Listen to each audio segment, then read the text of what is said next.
Hello बच्चों, let us read the question. The question says, during aerobic respiration, acetyl coenzyme A is synthesized in A. Cytosol, B. Mitochondrial matrix, C. Glyoxysomal matrix, D. Perichondrial space. So the key concept involved in this question is aerobic respiration. होता क्या है हमारे पास, अगर हम respiration की बात करें, चाहे वो एरोबिक हो चाहे एनारोबिक हो, एक स्टेप कॉमन होता है, वो है ग्लाइकोलाइसिस. ग्लाइकोलाइसिस में होता क्या है, हम ग्लूकोज से क्या करते हैं, 2 मोल पायरुविक एसिड बनाते हैं. और ये एक यूनिवर्सल प्रोसेस है जो कि हमारा कहाँ होता है, साइटोसोल में होता है, राइट. साइटोप्लाज्म या साइटोसोल में होता है, राइट. अब इसके बाद ग्लाइकोलाइसिस कॉमन है.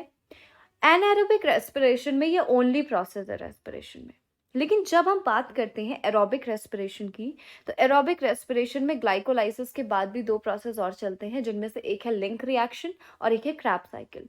क्रैब साइकिल मेन प्रोसेस है जिसे एरोबिक रेस्पिरेशन के नाम से भी जाना जाता है, और क्रैब साइकिल को और ग्लाइकोलाइसिस को लिंक करने वाली रिएक्शन को हम कहते हैं लिंक रिएक्शन. और इसी लिंक रिएक्शन में हमारा एसिटाइल कोएंजाइम सिक्रीट होता है. सबसे पहले देखें अगर, तो लिंक रिएक्शन की अगर हम बात करें, तो लिंक रिएक्शन में होता क्या है, अगर मैं लिंक रिएक्शन की बात करूं, तो लिंक रिएक्शन में हम करते क्या है, हमारे पास पायरुवेट था या पायरुविक एसिड था, ठीक है, 2 मोल थे हमारे पास, राइट, क्योंकि ग्लाइकोलाइसिस से हमने 2 मोल यूज करते हैं. 2 NAD+ in the presence of pyruvate dehydrogenase. ये भी एक कॉम्प्लेक्स टाइप होता है जिसके डिफरेंट डिफरेंट कोफैक्टर्स होते हैं, और इसकी प्रेजेंस में ये पायरुवेट, और एक और चीज होती है वो होता है coenzyme A, right. Coenzyme A की प्रेजेंस में ये जो है बेसिकली पायरुवेट, ये कन्वर्ट होता है एसिटाइल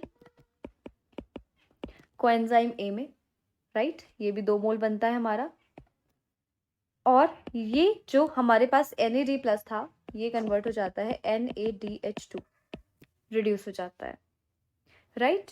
और हमें क्या मिलती है, 2 कार्बन डाइऑक्साइड मिलती है. ये हमारा 2 कार्बन कंपाउंड है. और इसके बाद जो थर्ड प्रोसेस होता है, मेन प्रोसेस होता है, वो होता है क्रैब साइकिल.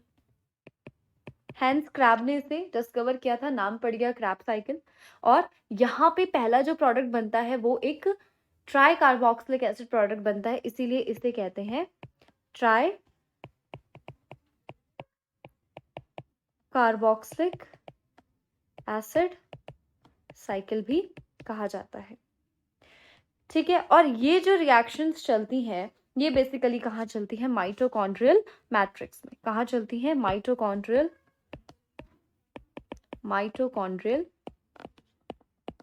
मैट्रिक्स में. जो भी पायरुवेट हमने साइटोप्लाज्म में बनाया था उसे बुला लिया जाता है माइटोकॉन्ड्रियल मैट्रिक्स के अंदर, और वहां ये सब चीजें चलती हैं.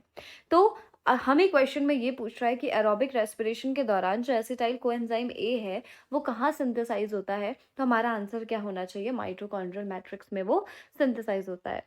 सो the final answer will be mitochondrial matrix, that is option B. I hope you understood it well. All the best. Thank you.